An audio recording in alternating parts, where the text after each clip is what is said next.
Hello, everyone, and thanks so much for joining us for today's webinar. My name is Marianne Hensley. I'm the Vice President of Media Operations here at FreightWaves, and we are happy to present today's webinar in partnership with Redwood Logistics. I'm excited to be here today as we discuss the findings of our latest research conducted in partnership with Redwood, which focuses on expectations and trends around the recovery of the manufacturing sector. I'm joined by Andrew Cox, Research Analyst here at FreightWaves, to talk through the findings of the study, as well as Christina Ryan, Executive Vice President of Managed Services for Redwood Logistics, who will be sharing her thoughts around how these trends are playing out in the industry, and both speakers will be joining us for some questions after the presentation as well. Before we get started, just a couple of quick items. First, if you have any issues during the webinar, you can reach out to our team via the group chat function in your webinar console. And if you have questions that you would like to ask our speakers, you can enter those through the Q&A box in your control panel, and we'll get to as many of those as possible. We'll also be sending out a link to the recording of this webinar if you'd like to view it on demand or share it with your peers. And at this point, I will go ahead and turn it over to Andrew to kick off the discussion. Welcome, Andrew.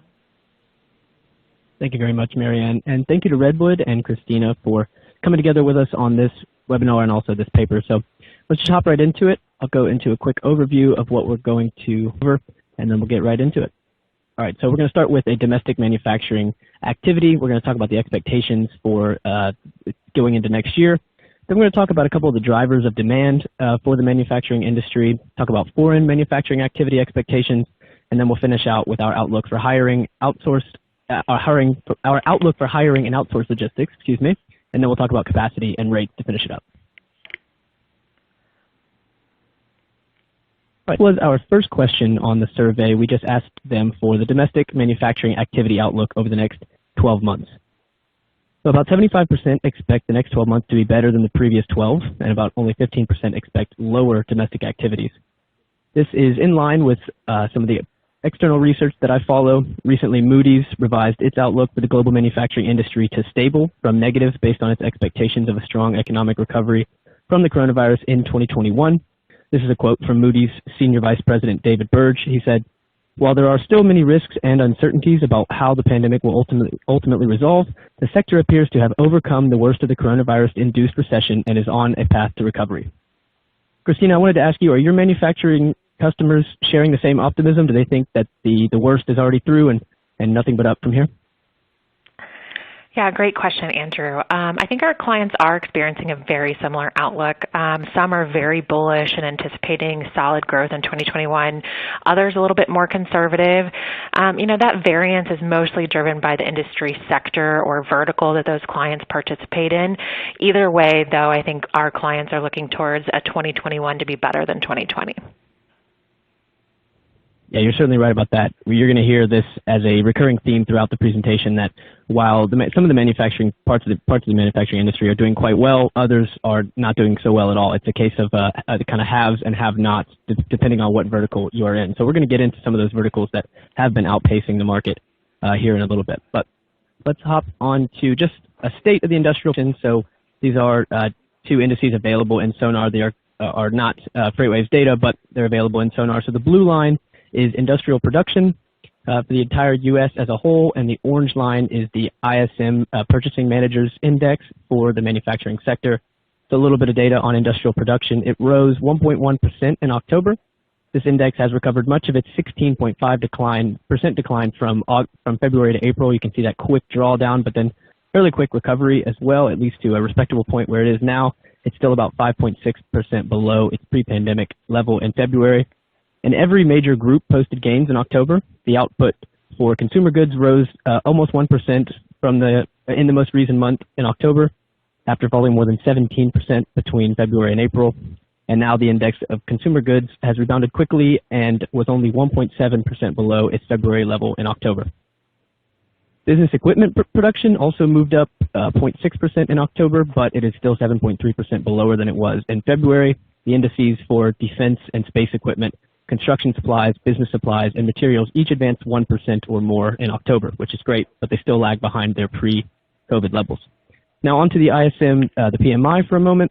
It registered at 59.3 in October, which was up almost 4 whole percentage points from the September number. And that was actually the highest number that we've had in about 2.5 years, highest in September 2018. The index did slide back a bit in November to 57.5, but that still implies growth. This is, of course, a diffusion index where anything above 50 implies growth. So, Christina, did your customers experience a fairly rapid rebound after the spring? I mean, looking here at both the ISM and the industrial production numbers, you saw a pretty quick snapback after that March and April low. Did your customers feel the same? It kind of varies. Some of our clients didn't see much of a decline and others did. Depending on the industry sector, the recovery curve for the clients really varies. So for example, we have several clients that fall into the food and beverage industry. While some of those clients might have seen a small dip in March, April 2020, many recovered very quickly and saw higher volumes than normal as we entered, the summer demand season. As consumer demand picked up, they're experiencing that pretty significantly. Other industries, though, felt the effects of or the impacts of COVID in 2020 very differently, and that recovery curve was much slower, where they didn't get back to what they would probably call as normal until the fall of 2020. Really, the industry type or the sector that they are manufacturing in plays a huge role in that recovery curve. Yeah, of course. Again, the case of have and have nots. I think we're going to get into that. Just here are some of the drivers of demand. Just two selected charts from one of the more recent Bank of America consumer spending reports. They put this out on a weekly basis. I wish they had updated this one on the left. This is actually just the most recent one of this graphic itself. It just compares durable goods spending to service spending. I wish they had updated this since July, but the story is pretty much still the same. It might not be as drastic of a change right now. It may have leveled out to a more normal level. But in any case, you can see that durable goods spending is up sharply while service spending is down considerably. This is just a kind of a mix shift in consumer spending this year. We've been unavailable to spend our money, at restaurants or at music venues, concert halls, anything. We don't go on vacation. We haven't been taking trips to airports or anything. So there's a lot of spending there that has been diverted to goods spending. Americans have replaced a lot of that service spending with goods spending. And here's another example of that on the right. So this is just airline spending compared to home improvement spending. Home improvement has been one of the biggest beneficiaries of this shift to at-home goods spending. And you can see, I mean, it bottomed out at 100% because literally nobody was taking an airplane back in March and April. It's now climbed its way back up to about negative 60%, but home improvement spending is up, 20 to 40% year over year. So again, it's been a case of the haves and the have-nots. Depending on what you make, your items may be in stores that were deemed essential back in March and April, and you've had the opportunity to stay open and sell your goods, like things that were sold at any of the home improvement stores, Lowe's and Home Depot. They were all deemed essential, but others were not. If you're a supplier for the aerospace and defense industry, you've seen demand crater this year, and while those that make appliances and home improvement have benefited greatly. So just kind of a case of the haves and have-nots. We're going to get into the next question is one asked our survey group. We just asked them which industries do they think domestic manufacturing will expand over the next 12 months. And I think Christina can talk to this. She's seen her food and beverage customers and those consumer-facing customers grow a lot this year and are expecting it to grow more next year. Christina, are there any surprises here? Is this in line with what you're expecting and what your customers are expecting to see over the next year? Yeah, no surprises. Very much in line with what we've seen from our clients this year, as well as what they're expecting for 2021.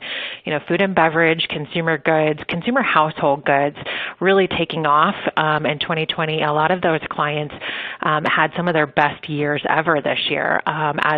As you mentioned, with home improvements, a lot of customers were home. Demand increased for home improvement needs, whether that was in durable goods or just maintaining some of the household items. We've seen a lot of growth there. They're expecting that to continue through 2021. Same with food and beverage, electronics. We're seeing that remain high as well. All right, let's take a look at some of the foreign manufacturing expectations over the next year. And you guys do quite a bit of quarter service, so we can talk about especially the North American foreign manufacturing activity here. But overall here, we have about 45% are expecting slightly higher, and another 35 expecting significantly higher output in the next 12 months. So we're going to get into the import data here on the next slide, but we're already at a very high level of imports right now, and these manufacturers are expecting even higher import levels over the next 12 months. So again, like I said, you guys do quite a bit of cross-border service. What has the manufacturing demand for your partners outside of the U.S. look like, and how do you expect that to change over the next year? Sure. So cross-border activity has certainly been increasing in 2020. We've seen record high levels of cross-border freight northbound from Mexico into North America in August through the early parts of this fall. Dramatic increases in activity as customers have either migrated overseas manufacturing to Mexico and Central America, or we've seen them increase capacity in their Mexico operations. All this leading to increase in trucks moving northbound. I think we had a record number of trucks in line. There's at the Laredo passing, they've got a camera so you can view your trucks online and view the actual line of trucks crossing the border. At one point this fall, I remember our team telling me it was over 12 miles long, trucks waiting in line to cross the border coming north. So demand has certainly picked up. We've seen that in both capacity constraints and rates increasing. For 2021, we're expecting similar growth for demand and cross-border freight as manufacturers continue to look for that cost-competitive option. We see more forecasting for that to increase in 2021. Christina, have there been any verticals in particular that you've seen disproportionate increase in nearshoring so far this year? That's a good question. A lot of the automotive sector has already been in Mexico operations. I think we're starting to see more of the consumer goods increase Mexico operations or Central America operations, more of that nearshoring, whereas they might have had it being produced overseas and they were importing in finished goods. I think we're starting to see other sectors follow suit with that. Even if they don't have large, vast supply chains, they're starting to explore more of those cost-competitive options, which are leading them to exploring Central America and Mexico for those locations. Yeah, you're certainly right about the automotive industry. It's very tightly wind between also Canada, the U.S., and Mexico. And NAFTA, the new NAFTA deal, is only going to increase that. I remember one of the biggest change points in there is that it's increasing the percentage of parts that must be produced in North America from 63.5% to 75%. So I think Mexico is going to be one of the biggest beneficiaries there, and we're probably going to see other industries follow suit, as you said. Absolutely. All right, so here is just our ocean shipments, our ocean shipments table in Sonar. This is all imports to the U.S. This is all data on imports here. And anyone listening that has had operations at or near the Port of LA knows just how crazy things have been and are right now. There are major disruptions at every level of the supply chain. There aren't enough containers. There isn't enough space on ships. There's not enough space in the port for the ships. There's not enough warehouse capacity nor workers. There's not enough truck and intermodal capacity. I mean, everything is really stretched right now on the West Coast, and that's also been the case at some of the East Coast ports as well. But our ocean TEUs, so 20-foot equivalent units for the entire country, are up a little bit over 75% year over year. Again, that's for the entire country. We are importing a lot of goods right now, and it's only getting busier. The Port of LA estimates that inbound volumes are going to continue to increase and on pace to hit a new peak of 177,161 TEUs during the next week from December 13th through the 19th. There are, of course, huge disparities between customer types, as we said, differences by what you're selling. I think we've already touched on this a little bit, but is there anything in particular here to add on what segments and what verticals you may see the more imports over the next 12 months, Christina? Yeah, I think a lot of our clients are forecasting a higher ocean inbound freight for anything particularly that has been impacted the last couple years with China tariffs. So anything with metal, steel has been a huge item and commodity that's been coming overseas, and really forecasting the anticipation of what's going to happen in that trade market, right? So taking advantage of rates now before tariffs change has been a huge indicator that that volume is increasing. And as clients continuously evaluate their supply chain networks and their supplier networks of where they're purchasing raw materials from, in addition to the tariffs, that have been, in fluctuation the last few years, that volume then also fluctuates. And I think that a lot of our clients are continuously evaluating that. We're seeing it more so in the consumer goods, less in, your food and beverage. Obviously, electronics is pretty heavily impacted there too. But it's a case-by-case basis. Some have been looking at, nearshoring, like we talked a little bit about earlier, and others really just trying to ride that wave of anticipating tariff changes. Yeah, that's definitely going to be one of the most important points over the next administration's first 100 days is how hawkish are they going to be, or how dovish are they going to be on China. Historically, Joe Biden and the Biden administration hasn't been as hawkish on China as, of course, the Trump administration was, but there's now public sentiment that kind of also believes that this trade war has been good and that it should continue. So it's going to be very interesting to see how the next administration takes a look at China, because we know that American companies and companies all around the world have been looking for alternatives outside of China. We know that Vietnam and Malaysia and Cambodia have all been big beneficiaries of this kind of move out of China. But the truth is that all of these places are still decades behind China when it comes to infrastructure and port capacity and everything else. So it's going to take a lot of time for people to find alternatives outside of China. So it's definitely going to be important to see how the Biden administration treats China moving forward. Okay, so we're going to get into a little bit of the outlook from these manufacturers on hiring and their outlook on outsourced logistics over the next couple years. First is hiring, and there's actually kind of a strange gap between what I think would be maybe availability and possibly desire, but I'm not completely sure. What I'm seeing in many industries is that despite there's 7 or 8 million Americans on receiving unemployment insurance right now, and that number is growing once again, companies are still voicing concern over hiring in 2021. Luckily, our respondents, only about 55% of them expect hiring to be difficult over the next 12 months, and less than 5 say that it will be very easy. What about your customers, Christina? Have they voiced similar concerns over hiring? What are the constraints by? Are there going to be constraints by the regional markets, or what the COVID restrictions look like? How have your customers been voicing concern over hiring? Yeah, we really have seen 2 main variables in labor and hiring for 2021. The first is more regional based. In certain regional areas, we've heard some challenges for hiring. For example, in the Southeast, we've got some clients that have faced challenges where labor can go across the street for a quarter more an hour or 50 cents more an hour. So those clients are having to put all the options on the table in order to attract and retain that talent. So that's been very difficult for them. And I think we're starting to see that when we talk regional. It's a lot of those manufacturing hubs like Atlanta and Dallas and, the Southern California market, where we're starting to see regional players, more manufacturing, more logistics, more warehousing and distribution. And when you're competing against large retailers or larger companies, 25 cents an hour makes a big difference in your hiring. Secondly, I think we're also hearing a bunch on COVID. So with COVID, we're seeing manufacturing clients impacted by social distancing requirements, forcing them to look at additional shifts, the layout of their facilities, the manufacturing lines.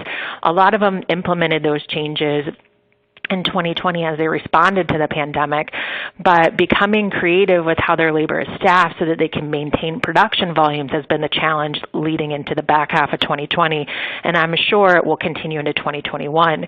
So as people have to quarantine and as they're, removed from the work environment to protect themselves and others from the spread of COVID, there's a lot of variables that those manufacturers have to incorporate into their planning, staffing, operating plans so that they can continue to produce production levels at their desired rates even as labor fluctuates in and out of the lines.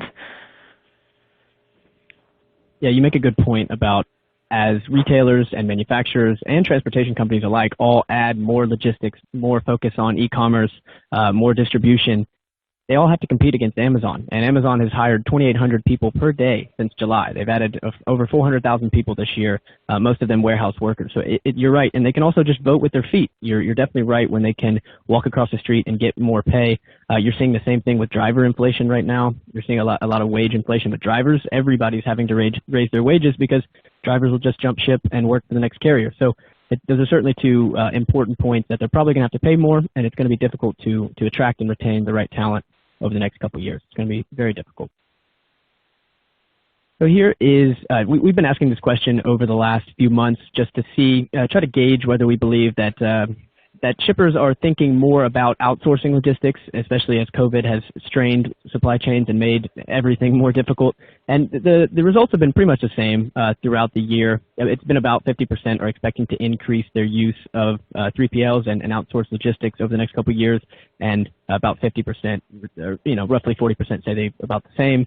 And then, there's usually about 8 to 10% that say they're going to reduce and actually bring some of that stuff in-house. Is this in line with you guys' expectations as an outsourced logistics provider? You guys have to be expecting some increased growth over the next couple of years? Yes, absolutely in line with what our expectations are. Manufacturers look to grow their business. As they look to continue that growth, at some point they're going to need to evaluate the role of a logistics provider and the value or the bandwidth that one can provide them. Most manufacturers have that goal of, being the best at making their product or promoting their service. Logistics can be a challenging industry, it can be challenging to learn, and it's complex. So having a provider come in and help alleviate the manufacturer from solving those problems or dealing with those challenges can be a great benefit to them. And it really just depends on their own individual supply chain and how they go about their business, right? At every point in time, it's going to be different for a manufacturer on whether or not they need to engage a logistics provider. But I see that as continuing, and for those that already have logistics providers, I think it will also maintain that partnership with their providers too. Yeah, I think you put it very eloquently there. It's alleviating these challenges. These manufacturers are oftentimes focused on Lean Six Sigma and making sure that their production is as good as it can possibly get, and logistics can take away, can get people distracted from their manufacturing goals. So that's a good point there. All right, let's talk about capacity and rates to finish this up a little bit. And I got to say, I was a little bit surprised at this capacity outlook when we asked it for the shippers that responded. We asked them what are their expectations for truckload capacity over the next 6 months. So this survey was completed at the end of November. So you can think about it being the first half of 2021 compared to the second half of 2020. And people are expecting tighter capacity moving into 2021. We've got 40% here expecting slightly tighter capacity, and then 25% expecting significantly tighter truck capacity. But I'm sitting here wondering how things really get tighter from here. We're as tight as it possibly can get. Our outbound tender reject index, which we'll look at on the next slide, we believe it's at its kind of natural ceiling at 25 or 28%. So, Christina, are you in my boat wondering how it gets tighter from here? I'm definitely in your boat. 2020 has showed some tight capacity in the transportation market. That is an understatement probably for some, but it's loosened up a little bit in Q4 2020. We've seen the holiday peak volume start to decline in November. We're coming to a crucial point.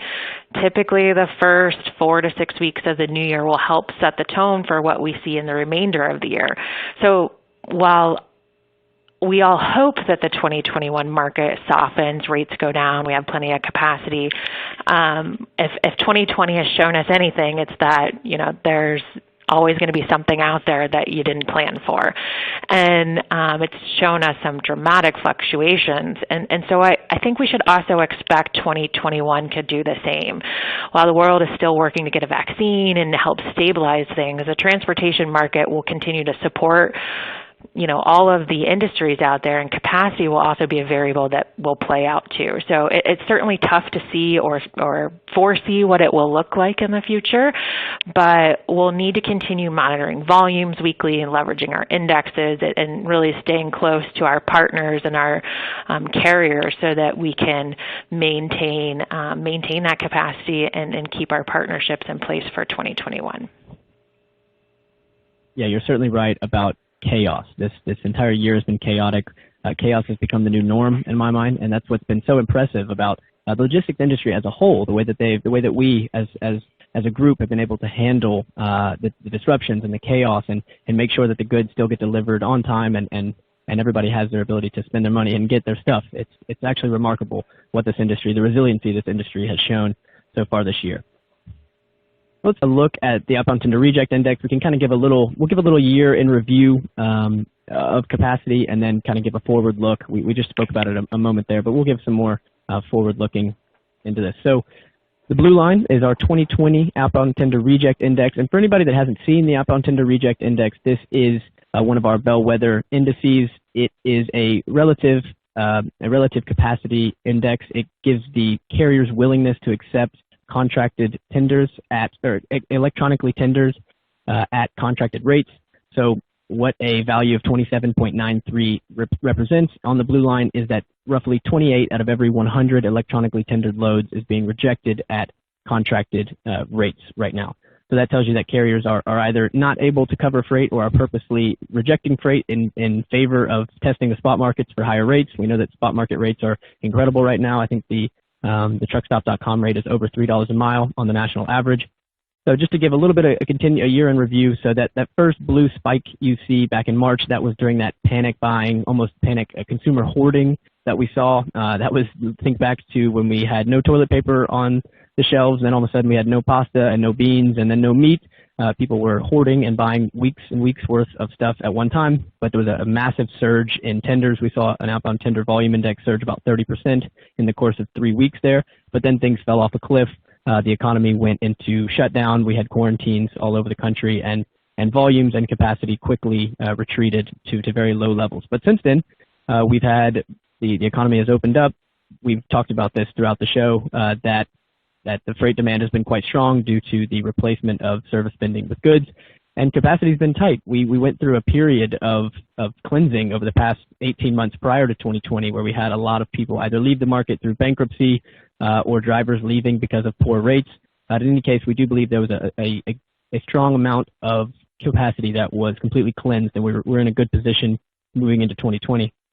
But the thing is that we've got a lot of considerable data points to discuss here, right? Between the new truck orders that have been absolutely bonkers over the last 2 months to the capacity constraints at driver training schools. I read a recent report from Stevens that said that 57% of pre-pandemic capacity is available to them right now at the driver training schools. There's still dozens of training schools that haven't reopened and don't plan to. So no matter how many trucks you buy, you might not be able to seat them with new drivers. And then we're also seeing huge driver wage inflation, as I noted earlier, from Heartland to Werner, most recently KLLM, raising rates almost 9% for its drivers. That tells me that these companies are having difficulty seating their trucks, nonetheless expanding expanding their fleets. So this is why I say I don't understand. I don't know how it gets much tighter from here at 27% OTRI. I don't know how it can go much higher. It hasn't gone higher. It's been hitting that ceiling over and over again. But Christina, when you see this, when you see OTRI at 27, 28 for the last, considerably almost the last 3 months, what does that tell you moving into 2021? We know that things have loosened slightly because there's been, declining demand. What are your expectations for, tender rejection indexes in the first quarter of 2021? So in first quarter of 2021, I expect it to remain relatively at the same level, probably through January. And what's going to be a big variable in Q1 is weather, right? We typically have a few, I think they're calling them bomb cyclones now, right? Those winter vortexes that come through and dump a ton of snow in either the Northeast or the Midwest. They're going to create additional capacity tightening, and tender rejects are going to skyrocket during those times. So we need to be on the lookout for those in Q1. Outside of that, though, then I think it remains relatively high, but hopefully starts to come down towards the end of Q1 as we fall back in line with previous year's trends. Yeah, I think I didn't do a great job explaining that a normal outbound tender reject index, if we, so I write a weekly report called the Pricing Power Index, and this reject index is one of our main variables there that gives us an idea of who's got the pricing power in the market, whether it's the shippers or the carriers. And in a normal case, I would say carriers are in a pretty good spot when OTRI is at 10 or 12, and here we are 3 times that. So carriers are rejecting an incredible amount of freight right now. I don't think that's going to continue throughout 2021. I mean, previous to this this most recent kind of run-up and tight capacity market, we'd only seen 25 on the OTRI twice before, and that was in 2018, which was, of course, a banner year for freight. So this is not common, and I do expect this to fall down, but even if it falls down to a range of 10 or 12, that's still going to put upward pressure on rates. It's going to keep shippers on their toes and constantly having to work through their routing guide to get their freight covered. All right, so I think this is the last slide for us. We will talk about rates, as I said, for a moment here. So we asked her what are expectations for contract rates of the next bidding cycle over the next 12 months. And we have here that roughly 50% are expecting a less than 10% increase in contract rates. That's about where I'm in line at. I think earlier, back in September and October, I think carriers, we heard this from a lot of Q3 earnings calls, that they were expecting even double-digit to mid double-digit range increases. I don't think they will be quite that high, but in certain industries, they certainly will be. What do you think, Christina? Has this negotiation season been pretty tough for you guys? Has it been more difficult than years past? Yeah, I think it's been tough for us only because you can't predict the future, right? And a lot of carriers want certainty. They want, a load every day in this lane or a load every week in this lane, and it needs to be consistent and repeatable. So it's been tough to predict that because it's been tough for a lot of shippers to predict that with demand changing as well as with what we've seen with COVID. So for rates for 2021, we've taken a little bit of a different approach with a lot of our clients, and that's looking more short term. So instead of looking for rates for the full calendar year of 2021, let's look at 90-day rollers where we can engage with a carrier because we know what our forecast says for the next 90 days, but we don't really know what it says for Q2, Q3, Q4 yet. And that's been a lot more successful at building those stronger partnerships with our carriers and also maintaining rates. And it gives you a little bit of flexibility as the market changes that your rates could change with that. So that's what we've been mostly looking at for 2021. What about the different modes you guys have between, how have the results varied between LTL and truckload? Oh, good point. So with truckload, right, it's the dominant player in the market, and we've been using that 90-day plan with a lot of our clients. But for LTL, we've seen start to see a big impact from those carriers as we transitioned into the fall of 2020.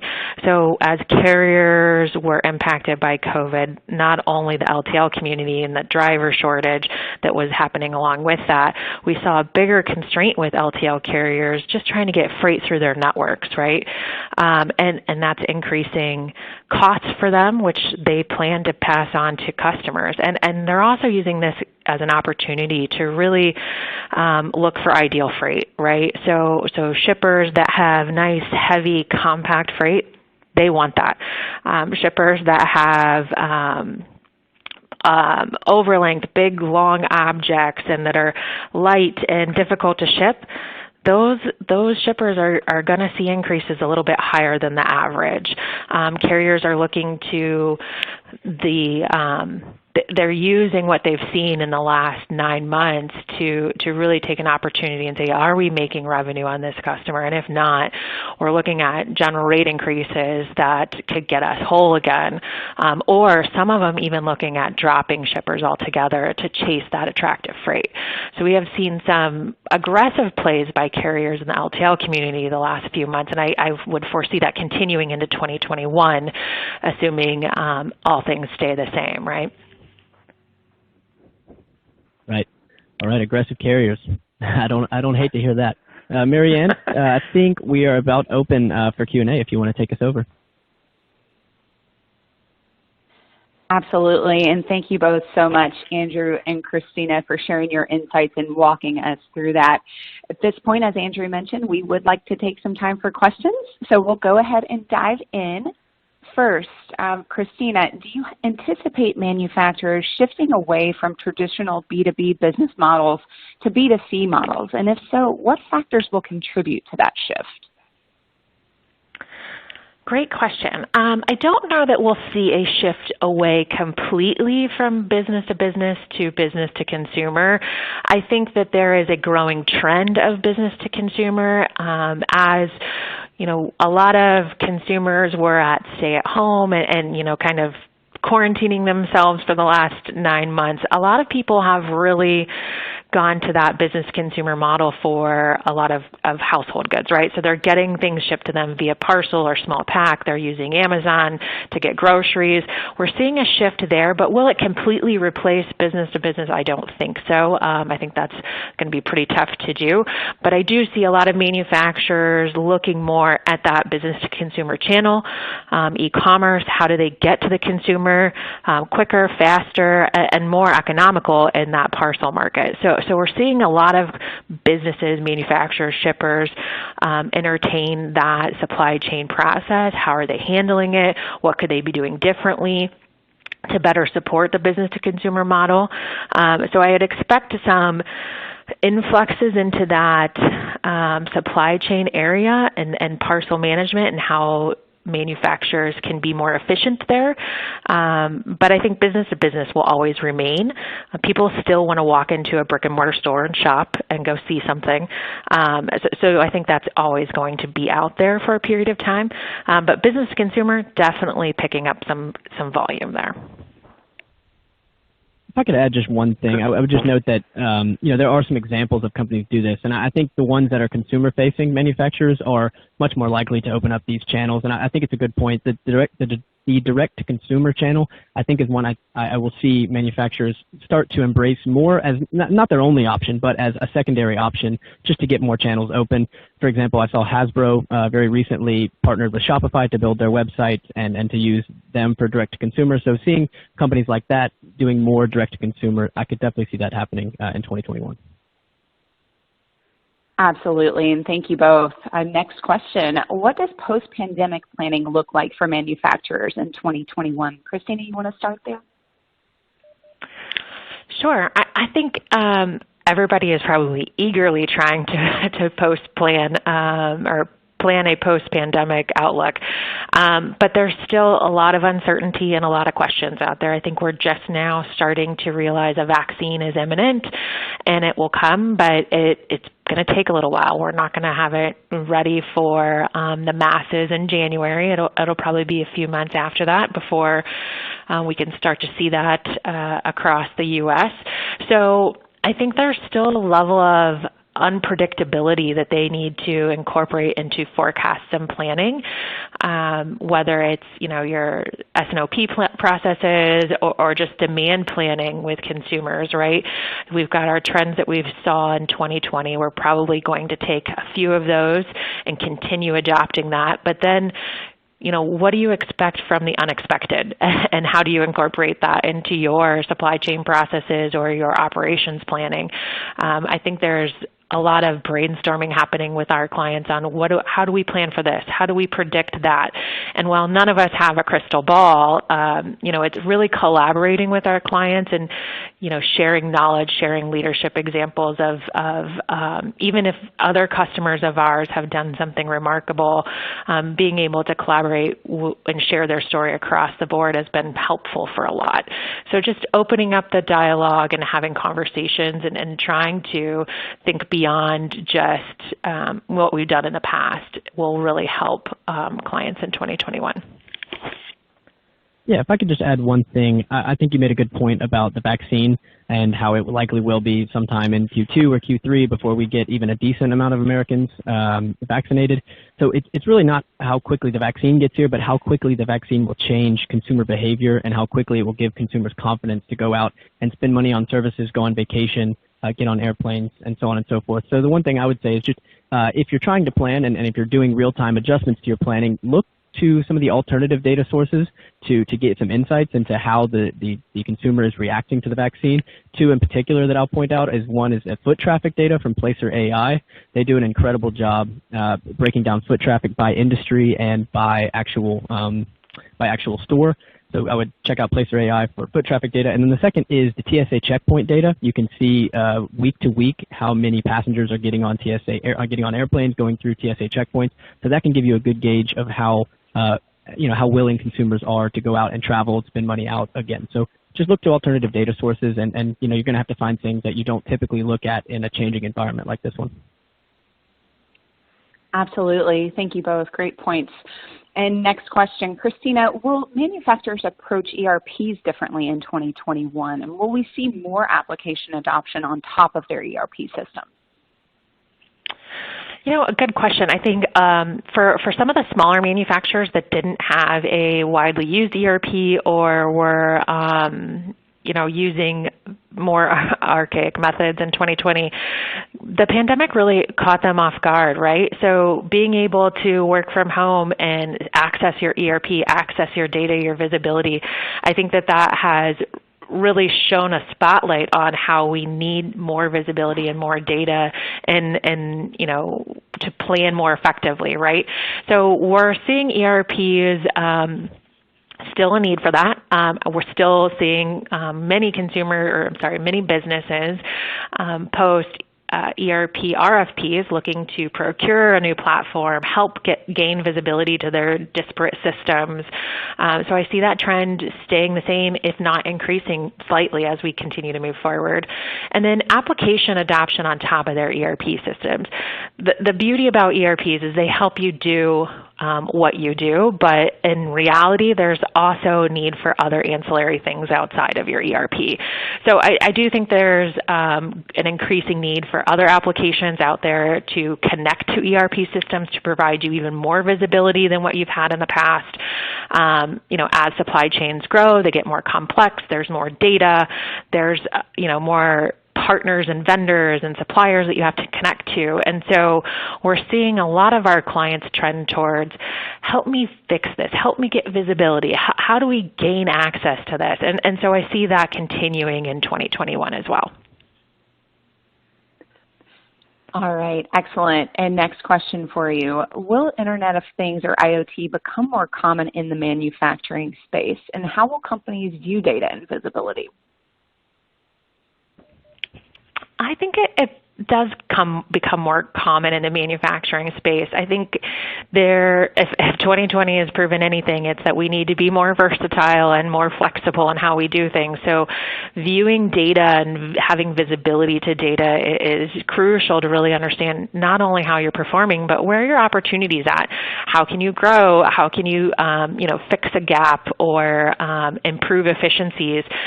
So leveraging the Internet of Things to enable manufacturers to gain that visibility and gain that data, I think, is crucial, and that'll continue adapting in the future. Absolutely. And next question, how will shoring and sourcing be approached in 2021? So this is a good question, too. Shoring and sourcing is unique to every manufacturer. Everybody's got their different approach to things. They all have different suppliers. But ultimately, our supply chains need to be strong. They need to be a little flexible, and we need to have backup plans. So I see a lot of manufacturers looking at shoring and sourcing options, not only for current state, but for a future state that maybe gives them greater flexibility, maybe looks at more cost-effective approaches. I think this is always going to be a dynamic type of engagement that manufacturers and shippers will be looking at or evaluating, just because our world continues to change so frequently, whether it's tariffs in China or a pandemic. There's always going to be something out there, unfortunately, and shoring and sourcing need to be a dynamic approach to go along with that. Absolutely. And next question, just a couple more here. What will the manufacturing workforce look like in 2021? I think that the manufacturing workforce is similar in 2021 as it is today in 2020. I don't see drastic changes here. Like we talked a little bit about in the labor and planning, workforce planning section, I think manufacturers are going to be forced to look at more options in terms of workforce and whether that's adding shifts or evolving the way they manufacture in order to meet social distancing guidelines or to manage production volumes in a pandemic environment. I think that workforce is generally the same. However, you're going to start to evolve at some point and start to look at automation and other options to improve the bottom line, right? How can we do more with less? How can we produce more volume as we grow with the same labor force that we have today? So I do think that manufacturers will have to question that at some point as they increase their demand, their kind of growth curve, right? They're going to have to understand, do we keep doing it the way we've been doing it, or do we need to make a change in our automation to manual input of our manufacturing production? So I see that being something that people will have to ask themselves and develop plans to accommodate, and whether those plans are automation or offshoring, they could coincide together.